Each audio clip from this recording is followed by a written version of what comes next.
daughters at Tornillo Horrius University, Ma'am of LGU Surigao City.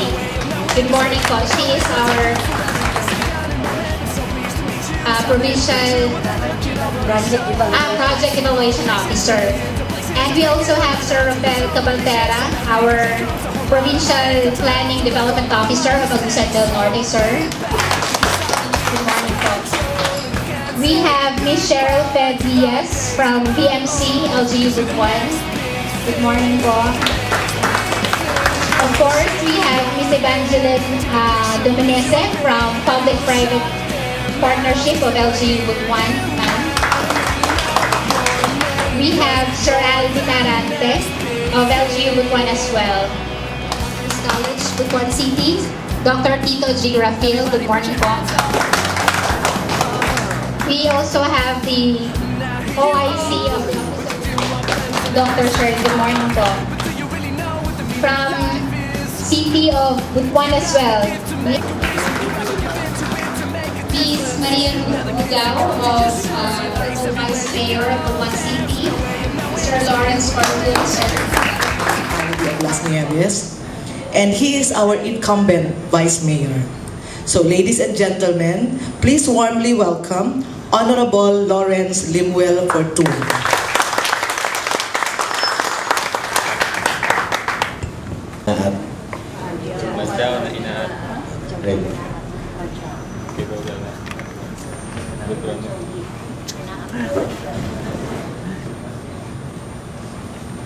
I'm only here to do a presentation of what of the results of what transpired during the workshops of the four sectors of the city government, namely the development administration sector, the infrastructure development sector, the social development sector, as well as the economic development sector.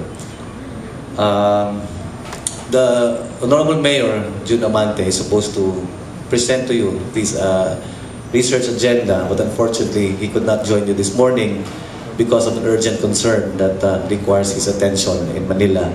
That is why I had to pitch in for the Honorable Mayor. And I'm always at the beck and call of Bong.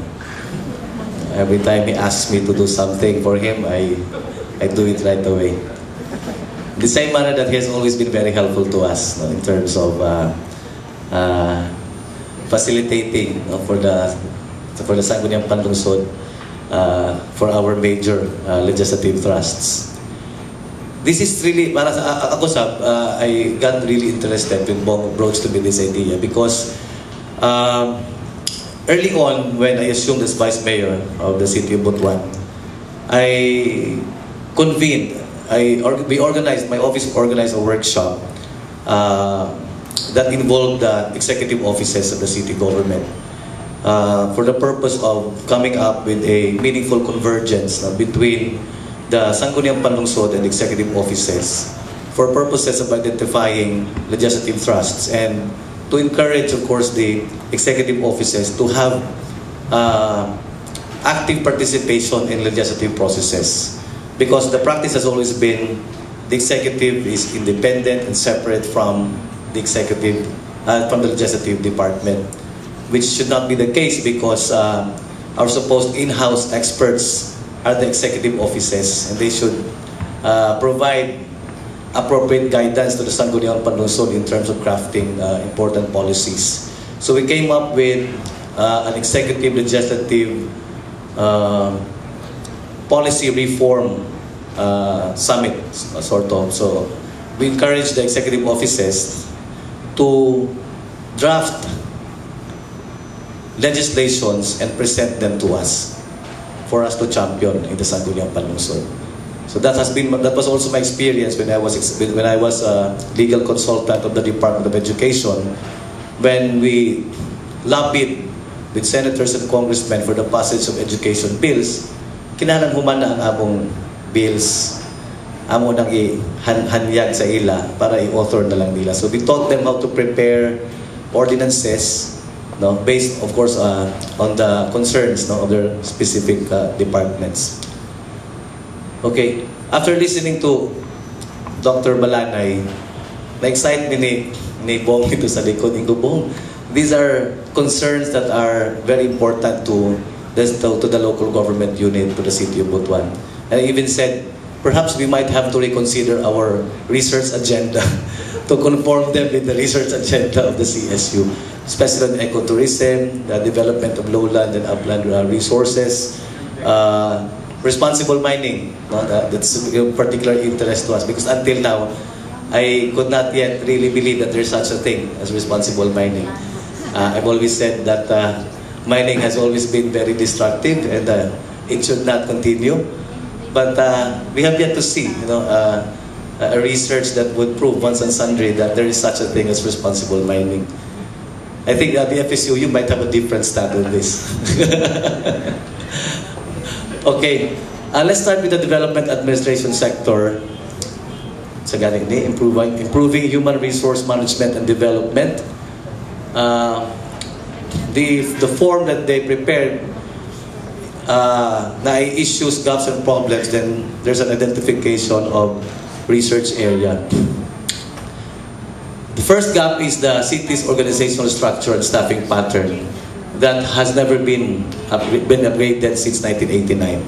The current staffing pattern of the city government was prepared in 1975. And there was an attempt to upgrade the staffing pattern in 1989. But experience showed that the upgrading in 1989 did not really address, and has not until now addressed effectively the problems regarding the staffing pattern. So we want to come up with measures to re-engineer the city government's staffing pattern. So the research area would be rationalization and re-engineering of the city government of Butuan. Currently, we have 2,000. Sakto ba po? We have 2,500 job orders, 1,500 job orders, and 1,000 regular employees. So that's a lot, di ba? 2,500. And yet, matingala ta, we are surprised that despite the number of employees that the city government has, there's still a dearth of the required personnel that should be able to address specific concerns of different offices. So we might need to really re-engineer the staffing plan and the city government of Butuan. Another is the lack of career advancement and development program for all level employees. So the development administration sector identified one research area as the training development program, to come up with a reliable training development program and a training needs assessment program for our employees at all levels.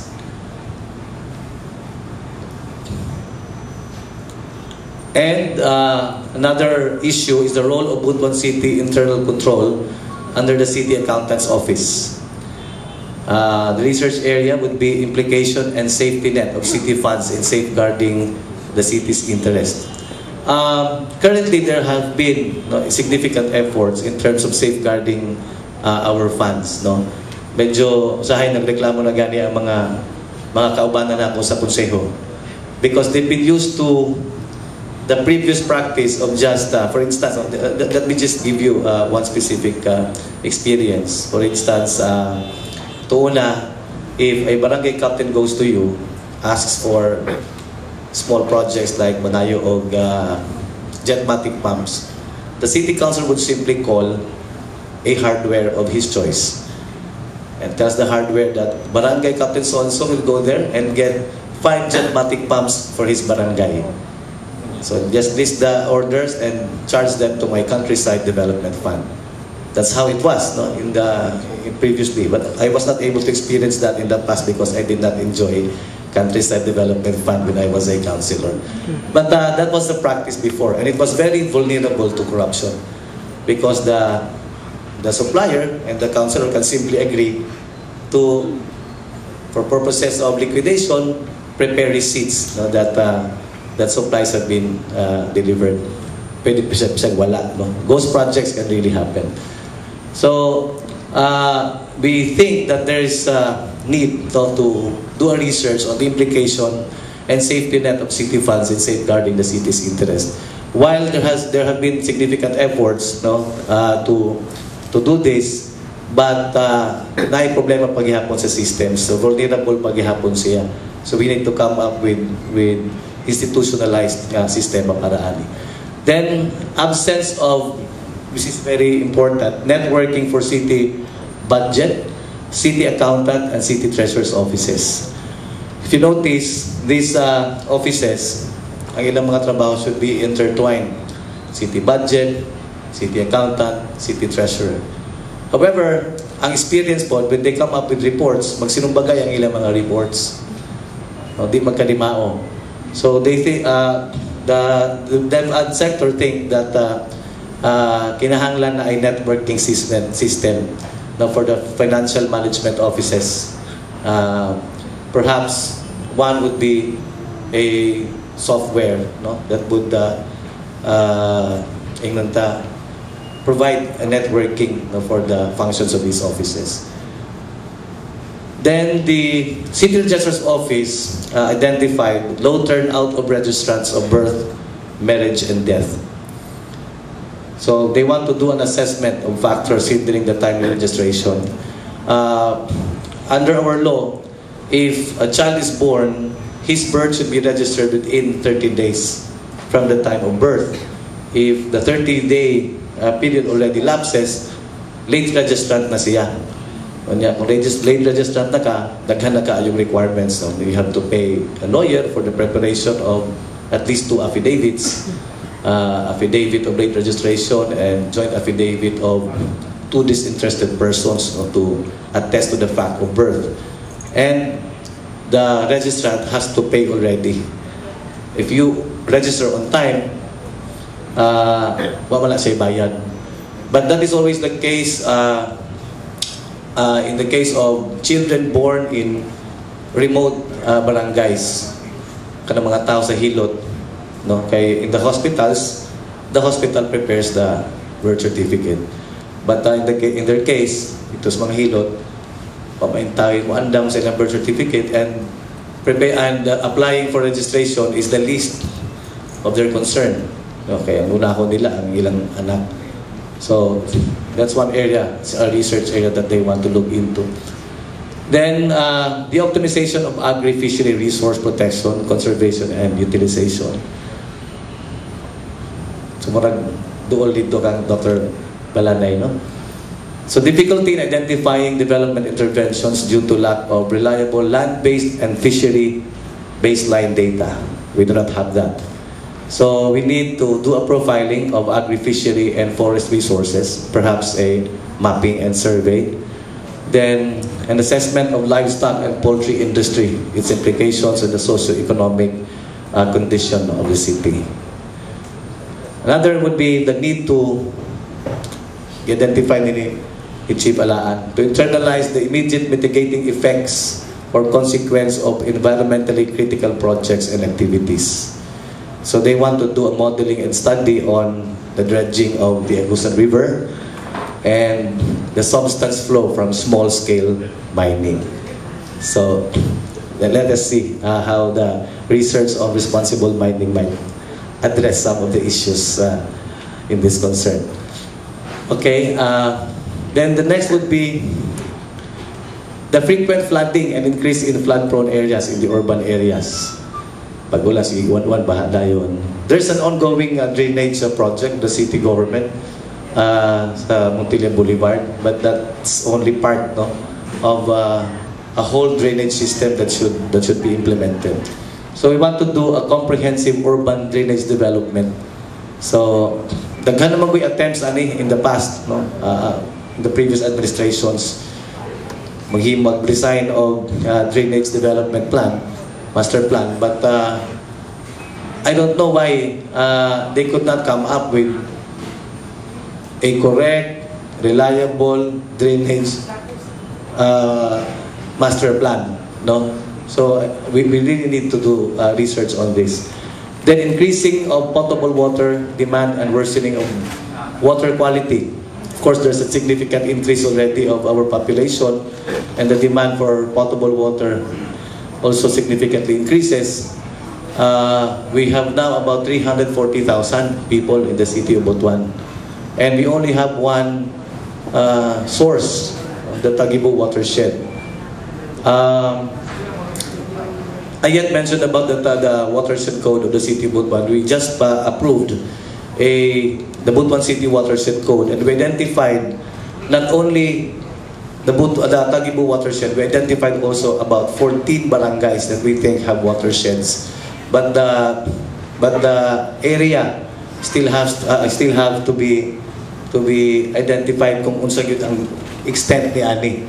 But according to the DNR, there are 14 nung naay watersheds in the city. So the Butuan City Watershed Code covers not only the Tagibo watershed, it covers as well the 14 other barangays that have watersheds. So we might want to look into these watersheds as possible sources also of potable water.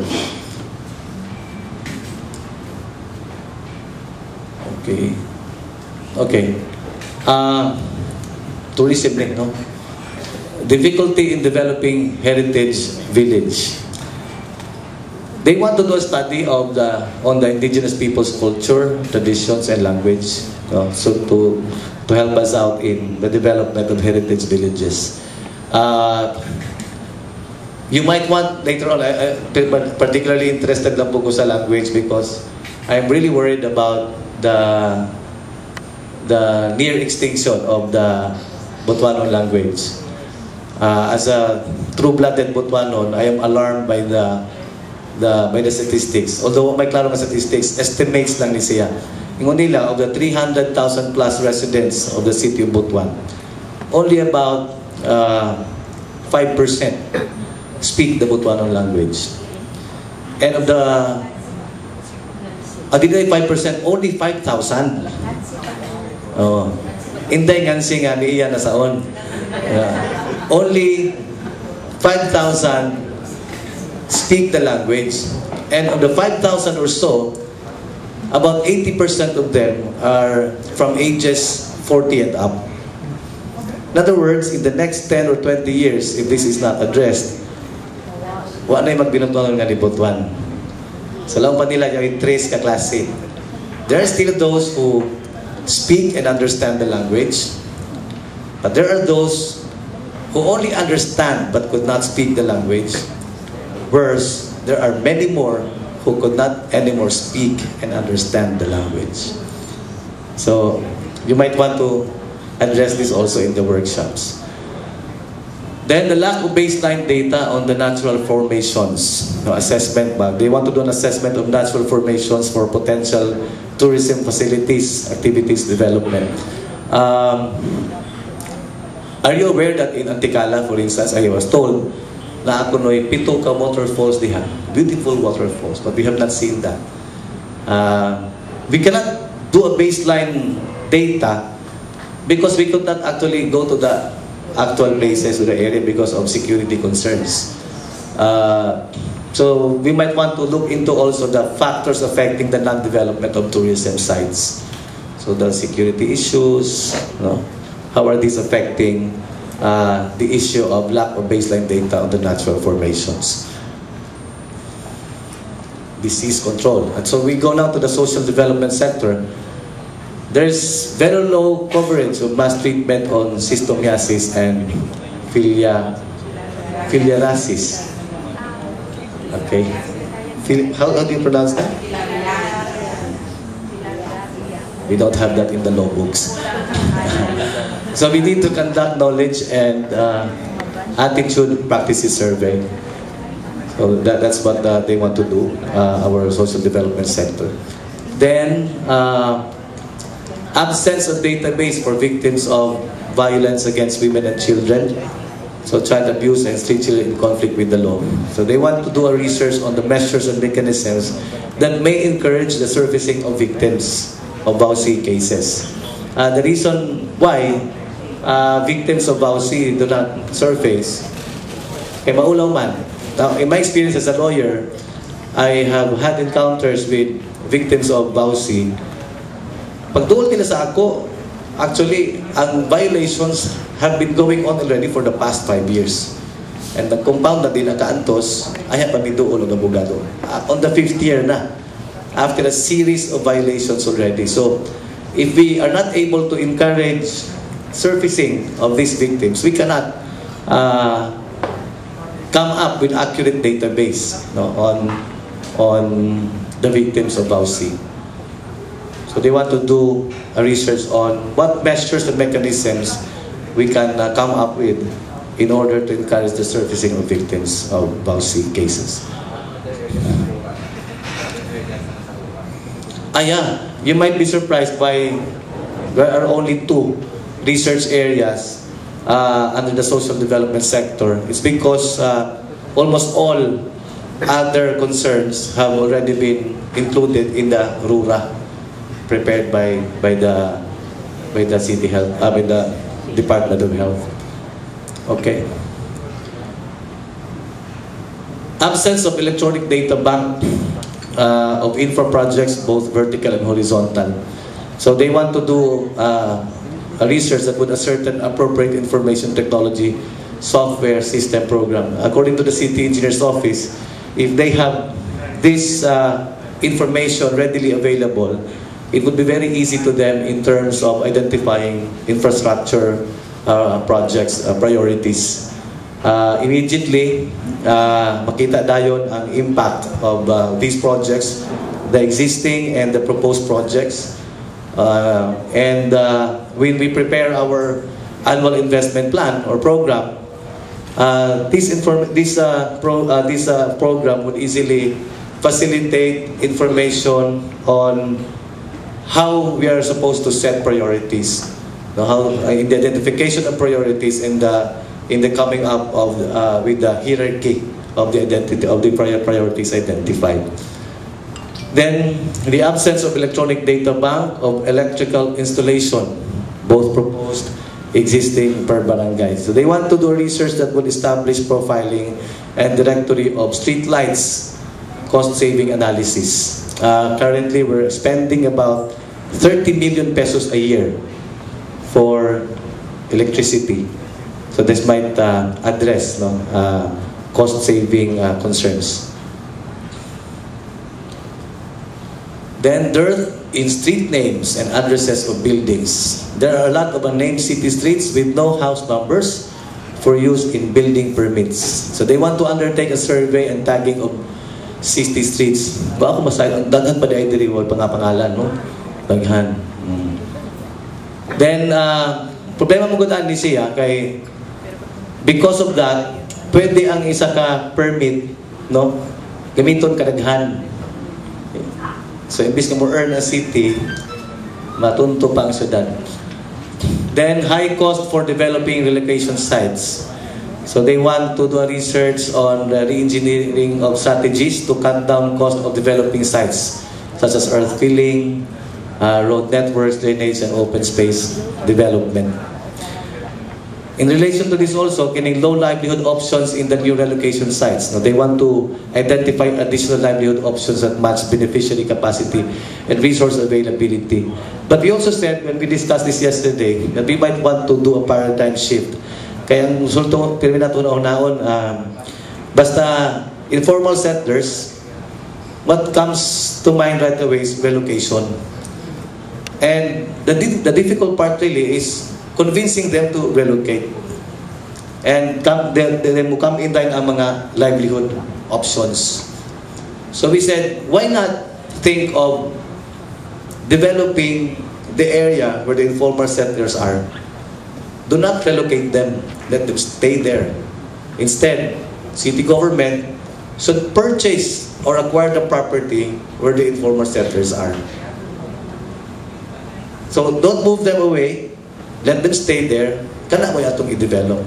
I think this has been one of the major successes of Naga City under Mayor the late Secretary Robredo.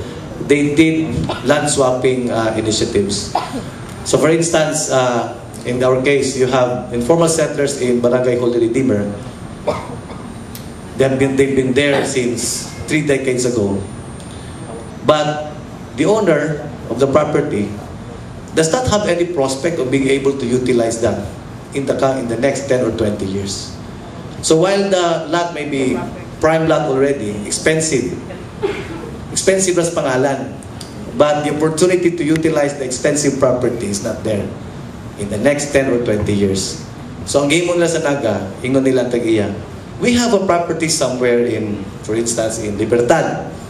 It does not cost as much as your property now, but you can utilize it right away. What you have there is 2 hectares, what we have there is 4 hectares. Maybe in the next 5 years, because our zoning is towards that direction, mo double, mo triple na siya. Would you agree nga, imo na to, amo na ni. Ana siya. So they've been successful in that regard. So we might want to look into these possible options also. Instead of relocation, developing the current location. Okay.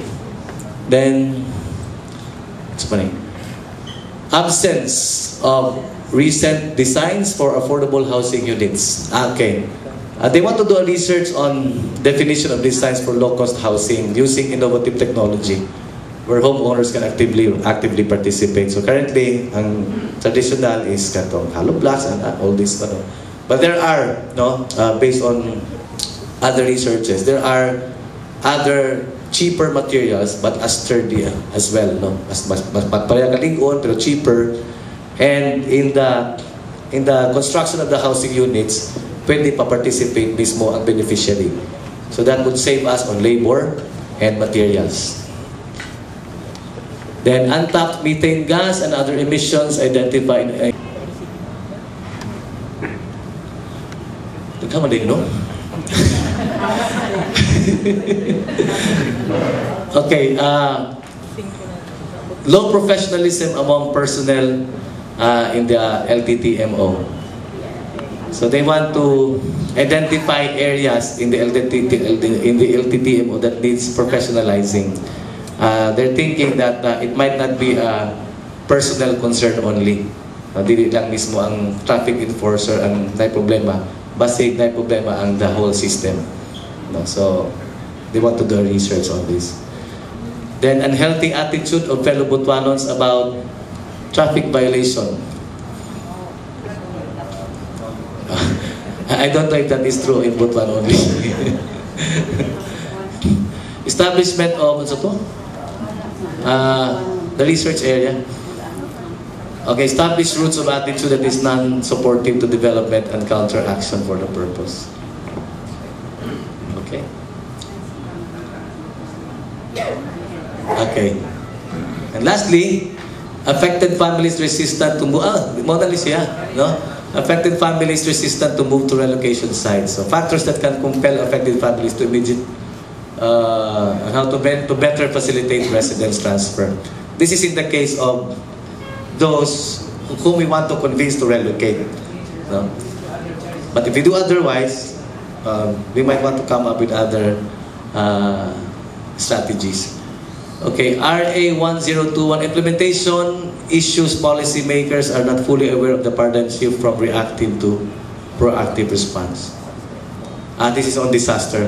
Okay, so we need to define ways to encourage the approach to disaster management in a multi-sectoral form, because currently we think that disaster risk reduction management is primarily a role of the government, but there are findings that kining ani, because of course of the limitations of government and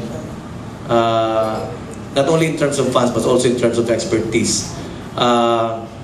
Ang study, bisan katong mga mas advanced nga mga areas, mga cities sa Pilipinas, ang conclusion nila, dili maka-respond effectively within 72 hours. And it has to be comprehensive when we say responding to disaster. It should not only be noodles and speedboats and these things. Kinahanglan po ang pag-address sa psychological na effects sa mga disasters. And so far, ang immediate response has always been centered on being able to send a speedboat there, being able to provide relief goods. No, but the other disaster caused by this disaster, no, on the psychological trauma that these disasters are causing have not been effectively addressed. So we think that there has got to be a multi-sectoral convergence, no, in terms of disaster risk reduction.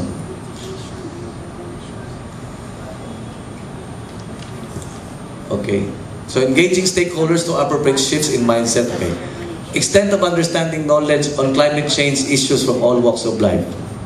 So they want to ascertain effective strategies, no, on mitigation and adaptation. Then, kini pa, lack of options to optimize use of local funds. Identify options for optimizing use of local funds acceptable to government policies and procedures. So without necessarily amending or changing what the current practices are, there might be options, no, to optimize the use of local funds, no, taking advantage of what we're doing currently. Then heavy, kinisa, ano ba naging discuss kahapon mo, no? About the Quezon City experience. Yes. You might also want to do in your workshops, kinibang, taking advantage of the current, of what we have in terms of laws, regulations. Quezon City has been very successful in this regard. Kay, ang ilang gihimo, practical solutions lang. For example, no, just to give you a picture. For example, motels versus hotels. They want to come up with presumptive income levels, no, para maka-tax sila efficiently. If you look at it immediately, you would say, mas gamay yung kita ang motel than a hotel. For instance, a 3-star hotel in Manila, ang ilang kwarto would cost 3,000 pesos, for example. That's 24 hours. Check in 12 noon, check out the following day 12 noon. 3,000. Ang motel, mas simple ang kwarto, pero it can earn even more than the hotel room. Kaya na kayong mga short time, no? Gamit og 500, gawas dayon, sulod na po, gamit 500. So overnight, the whole day, it can earn as much as 7,000 pesos. Double that of a hotel room. Problem is, you cannot encourage customers to ask for receipts in motels. Diba? Di ba nasa mangayo? Because that would be evidence of some escapade. So, di ba yung mga resibo? Di ba yung mga resibo? So, ang ingon sa Quezon City, we need to really come up with practical measures, no, to determine the presumptive income level of motels. So what they did was do an inspection, surprise inspection. Of course, they did not inspect kung kinsa ninulod dito. Diba? Kaya umaan kang sigwat-huwat sa mga tao ito. What they did was count the dirty linens. Nag-ihaplas na dirty linens. So nakita nila nga ang dirty linens was triple or even quadruple the number of motel rooms. So, ang J's ka kwarto nga motel, ang dirty linens dito in one day, abot og 50 ka buok. So, they would know ang average nga gamit sa mga rooms. So, these are practical measures that they're doing. Another thing that they're doing is weights and measures, for instance. Under the local government code, the LGU can impose fees for weights and measures. So, ang gimo nila, kining mga water meters, ilang butangan o calibration fees. So, easily, like, if you have like 1 million households in Quezon City, at 50 pesos per meter, that's 50 million pesos nga dugang revenue. So, because that's allowed under the local government code, you can impose charges for weights and measures. Ang gimo nila, i-calibrate punuhay nila, you pay 50 pesos for the protection, no, of for the job of ensuring that the meters are accurate. So giprotektahan ang user for 50 pesos only. So spread over 12 months, that's only about less than 5 pesos per month. added to your bill. So gamay ra siya, but that is 50 million pesos at the very least added revenue. So you might want also to look into other options, no, to optimize funds. Then heavy equipment procurement program for the next 5 years. They want to do a cost-benefit analysis, assessment of heavy equipment vis-a-vis population and density. Okay, that will be all for the four clusters, no, four sectors of the city government. Daghang salamat, Madyaw ngayon na, at salamat kaniya. The team leader of several major consultancy engagement in the country, to include the Women's Health and Safe Motherhood Program here in Caraga, is also the overall technical consultant of the city government of Butuan, wherein he has conceived and operationalized many notable efforts in the city. Ladies and gentlemen, please welcome the super genius of City Hall, Mr. Earl Enrico Alcala. Basig mahibulong mo, no? Baka magtaka kayo na bakit marami sa Butuan. Later I can explain, but there are 3 major departments that are involved in this undertaking.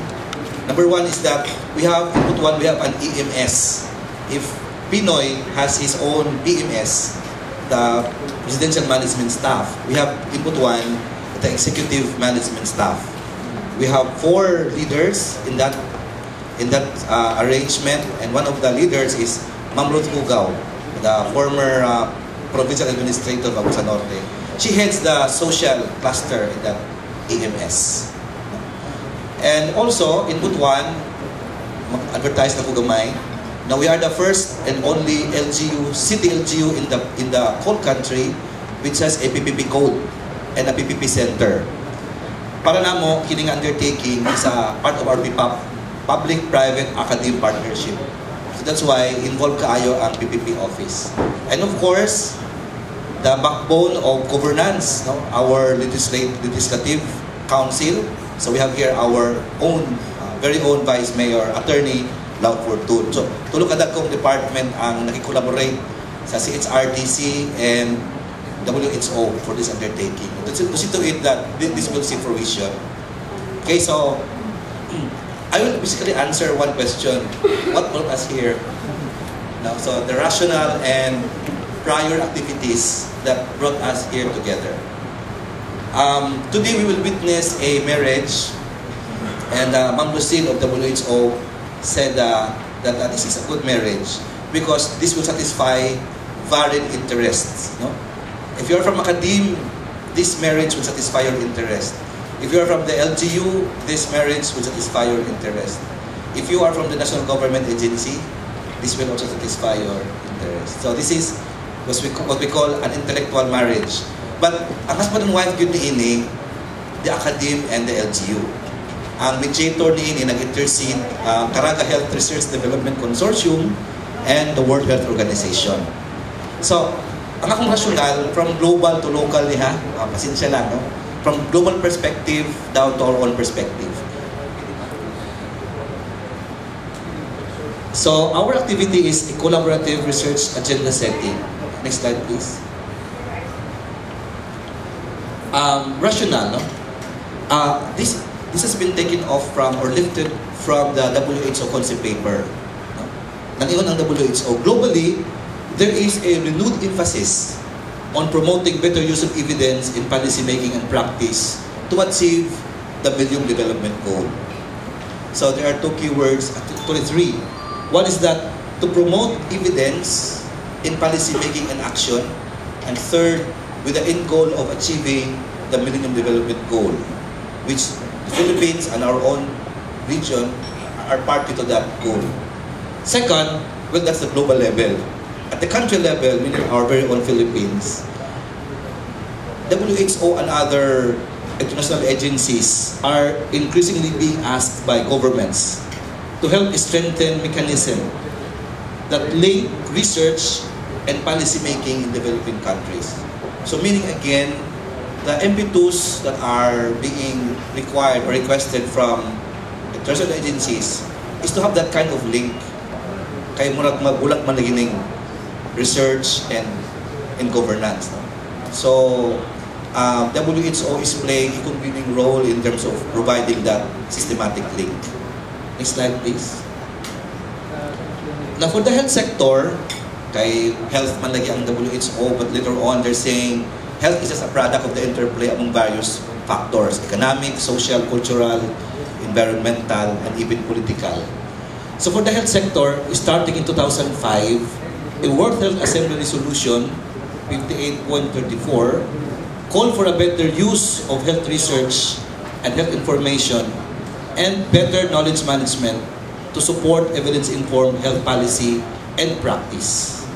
And the WHO is requested to assist the development of more, again, going back to the term, effective link or effective mechanisms to bridge the divide, the divide between knowledge, in which knowledge is generated, and ways in which it is used. So on the one hand, there is that milling of knowledge. On the other hand, there is that practice and action, but there's a divide.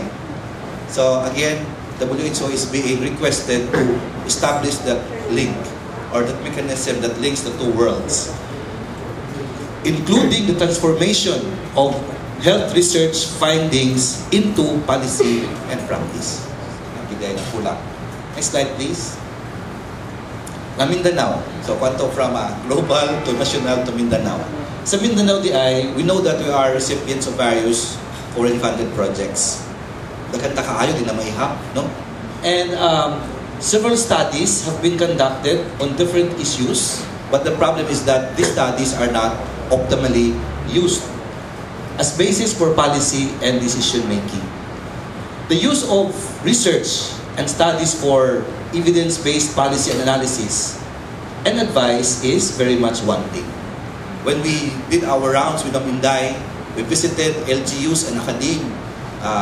This kind of conclusion has been really validated. It's very much one thing nila. In fact, the establishment of a system for evidence-based policy analysis is espoused in the Mindanao Peace and Development Framework Plan 2011 to 2030. So this is a strategic long-term plan, and part of the plan is espousing yun, the system that will use evidence-based evidences and researches into policy making. Next slide, please. Now, unsay gihimo sa World Health Organization to start up the process? Kaya mo man to ang rational. So what they did is, they started off with research summits. Parang 2 months ago, no, Ma'am Lucille, there was a regional summit in Caraga. And luckily, we were not around. We were not present in that summit. But after that, no, there were 5 summits in Mindanao kasi ang ilang ang ilang pilot is Mindanao lang, no? So in Mindanao there were 5 regions and 5 regional summits, and it culminated into a Mindanao-wide summit in Davao. May nakatambong-tambong ta dito, and Ma'am Sherdin, Dr. Alegre of FSUU was also around in that summit, and Ma'am Lucy Taguding. What were the results of the research summits initiated by WHO? It resulted into discovering that in fact there's a vast wealth of knowledge in terms of research and studies that remain untapped. Daghan mga researches. In fact, usa sa mga researches nga na-inlove ko, this is with regards to disaster risk reduction and mitigation. Ang researcher is an international known researcher, taga Davao, taga Ateneo. Ang iyang finding is government cannot effectively respond to disasters within the next 72 hours. And that is a given. Don't blame government. Because, di ba, SP has to be convened first and then declare the area as a calamity area before funds can be used, for example. Kaya yun niya, if you talk about disaster resiliency, it should be multi-agency. So the private sector can easily come in, sa gawa sa nasod, 911. So things like those that are eye-openers for ASPA. So we can, better implement our programs. Second is that one of the results is willing mo na yung academe. The academe, the research consortia, and NGOs are in fact willing to share their researches. And they committed to share their researches. Not all, because my former boss, former project ko, USAID, sila very particular sa ibang intellectual property. So, balik sa nila gina-share pa. But siguro, 99.9% are willing to share. Makadumdum ko ni Dr. Yamson when our meeting sa FSUU, nagdala-dala sila ni Dr. Sherlyn o kining baga kayong abstracts. Kung nila, kini mga disunused na namang researches, pwede namang ihatag sa inyo para gamiton.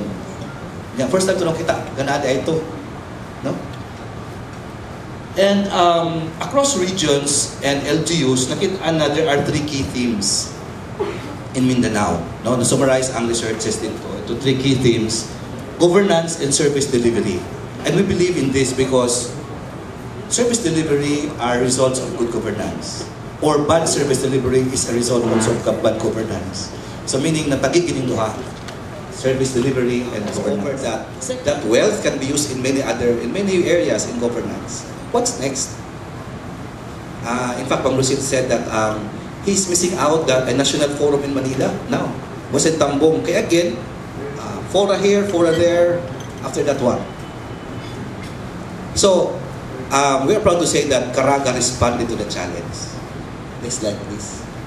Muna ang response sa Caraga. No? We submitted, within 14 hours, we submitted a proposal which was acted outright also by WHO. And they said, okay, can you initiate some sort of what we call as an engagement process?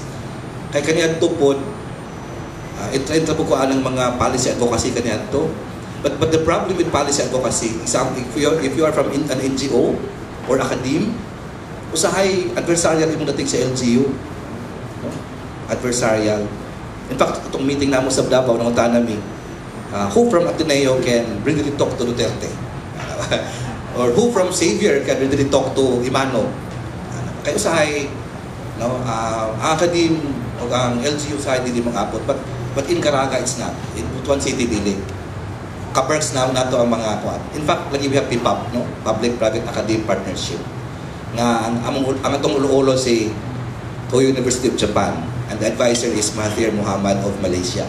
So, na siya, nakasana pa. So, meaning ripe ang Caraga in terms of this kind of engagement. And then, in other regions also, na gawa sa academe, LGU problem, na po problems across academies. Kasi in Davao, if you tap Ateneo, it's Ateneo all the way. Pero ang UP usay, di ba? Bill, na po to sila. If you are in Manila, if you tap siguro UP, wala ang Lasal. Pero sa Tua, wala ni. And we want to maintain this kind of cooperation. If you tap CSU, wala na po dahil si Sir Nanding of SGIT. O sila si Dr. Balana of CSU.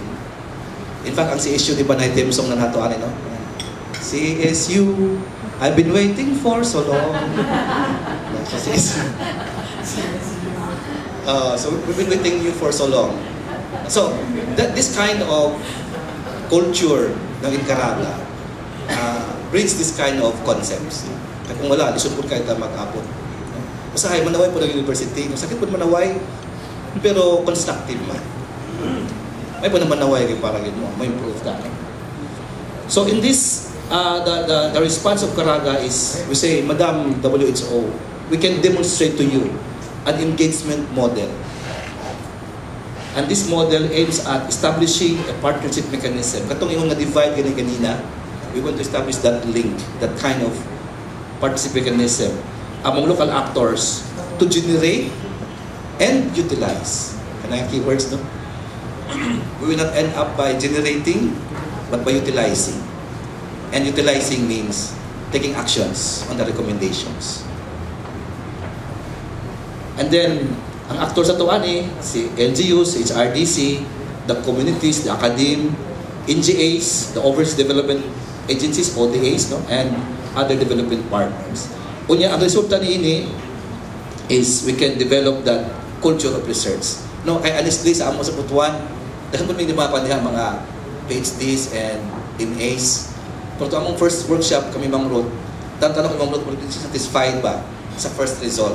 Initial salvo. No? Muna rin mag-asawa bitaw ka ng bagong balay, ang mga sweets di pa nakatuon. Ano? So yun, wala, research. Gusto na mo, pero ang kultura wala pa develop. Kaya, pasensya lang sa ata. First kapag yun initial meeting, initial attempt. No? But the heart is there. So we wanted to establish that culture of cooperation, accountability, and transparency. So sa LGU, no, kung yun ang i-research ang mga system even sa City Hall for our development administration, no, willing mo transparent may sa na idea para matabangan may magtanaw inwardly. How can we improve? And then, if you want to get involved in governance, ang advice ni Vice Mayor Ana, ay nang dagan pagka Vice Mayor o Congressman o Mayor. No? You can be involved in governance by having this kind of partnership. Bukas ang among SP. We are proud of that. Okay, next slide please. So nakahimutan proposal which WHO approved, no? For Caraga to demonstrate the partnership. Yang atong deliverable sa 2012, in fact, kining atong itong kasama, no, kining atong workshop karon funded na by WHO. Secret. We have 3 things to do. One is to establish the formal collaboration, creation of support structure. Sila Ma'am Inday na sila ay TWG sa HRTC, primarily for this engagement. Mayor Dale has appointed his own city administrator as the focal person. Mayor Amante has appointed the entire EMS, the entire executive management staff as the focal structure for this endeavor. And then, for the past few weeks, we've been consolidating the researches. Maloy ka namin sa taga mga universities, kay busy sila kaayo. Pero ilan po nang trabaho yun, no? Si Sir Rufel sa province, nag-budget hearing siya on the one hand, yung left hand, ang right hand niya, nag-view of what you have. Okay. In terms of researches. Pero kanang overview, wala na siya kanang tip of the iceberg because they are bringing with them abstracts for an afternoon's workshop. Baga kayo, hindi pa email nila sa mga abstracts. And then the LGUs also will be presenting to the academe and to the WHO and the Research Consortium our initial list of issues, gaps, and problems and the researchable areas. So, papakita ay. This afternoon, there will be 2 workshops. The first workshop is about enhancing the initial researchable areas we identified and taking a bit further action. Meaning, kung ang area na makita is about environment, pwede mo yun siguro ang si issue nga, ay kami na yung bahala na mag-research. We can assign that to our masteral students or PhD students. If it's about health or social issues, perhaps FSU you can say, amo na, kami bahala na mag-research. Ay kabala ka, ma'am, kaya nang iuli sa inyo ang results. No? In fact, the suggestion of Ma'am Lucille of WHO is early on, even the research topics, pag-identify, no, or pag-himay-himay, involved ng LGU. Para nindot yun. So that's the first workshop. The second workshop is about utilizing the existing researches. So based on the abstracts, bali na po ni. Kami na po yung maingon nga, if your abstract is about infrastructure, abo nang ipa-undertake sa among infrasector. And then there will be concrete actions on how to utilize them. Concrete actions meaning, do we utilize them for policy development, for planning, for program management, or project conceptualization, etc. Natay gaya doon. So meaning, we will not end this event, our marriage, without plans, meaning without family planning. Plano mo na ito, baka ito pamilya. No? So, mag-family planning ta sa Manila. And I would like to add just one point. We discussed this with Director Pagaran of DTI. Kini ang concept because siya man ang coordinator po sa Southwestern University External Studies. Ang Southwestern DI na sila 80 ka buok nagmasteral o nag-PhD. Enrolled karon. And then kining mga tawhana are coming from national government agencies o po from LGUs. So yung Dr. Bilgo, ato na silang hangyoon nga ilang researchable areas ang atong governance. If it is about reorganization, if it's about asset valuation, if it's about traffic management. So, for free, of course, kay ilaw po nang ikuan. And then, tomorrow, bonus na siya ang atong WHO representative. Tomorrow, Director Pagaran will be presenting this concept to the Regional Development Council in the Economic Development Committee. Using this kind of concept in the economic sector. So we're gaining headways. So thank you very much kasi ayan yung time na po. No? Thank you very much. I've been waiting and warming na today, ma'am. Okay. To continue, our next presentation is coming from the Caraga Health Research and Development Consortium. So our presenter is the Chief Science Research Specialist from the DOST Caraga. She is also the Regional Coordinator of the CHRDC. Ladies and gentlemen, a warm applause for our presenter, the OIC of the Office of the Regional Director, DOST Caraga, Ms. Inday Malyonga. RDC in behalf of Dr. Casyon, who is our Regional Consortium Director. So, before I start, I would like to thank all those we have invited, especially those coming from the other provinces, because we have representatives from Surigao City, and I think also from Surigao Norte.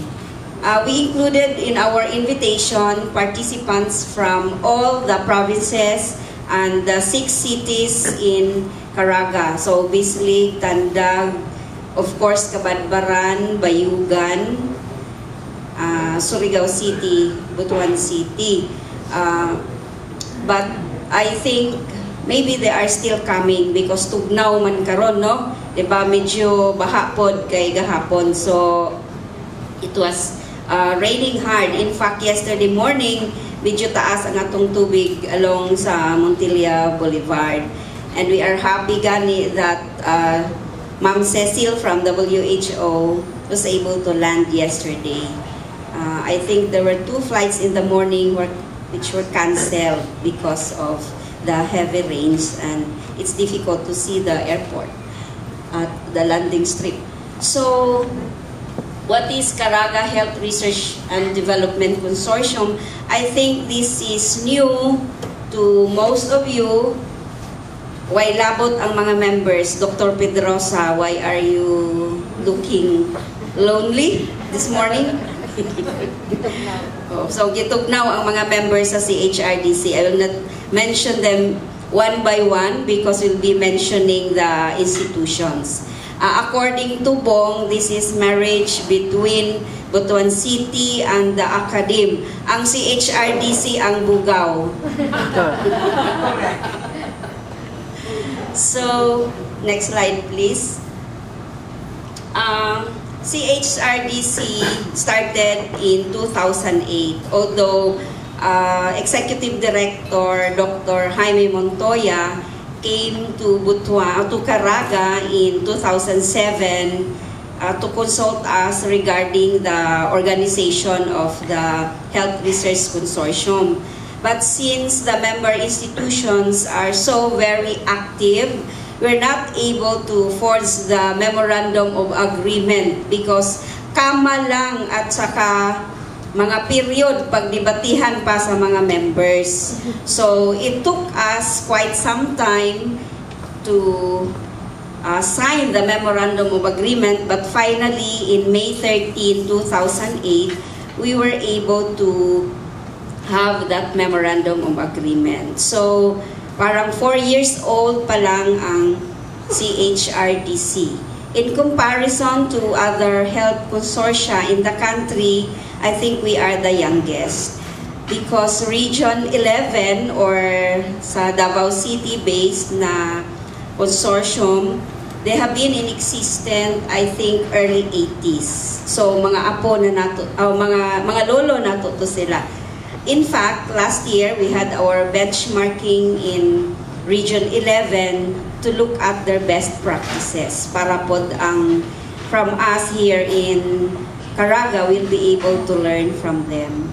So, Next slide, please. So this is our vision, a dynamic health research community for a healthy Caraga. So I think murag dako kaayo ang atong damgo, but I hope that with this partnership, dili na siya lisod na ma-realize. And then, our primary objective is to establish and strengthen the system of collaboration in Caraga among the stakeholders engaged in health research and development to improve the health conditions of its people.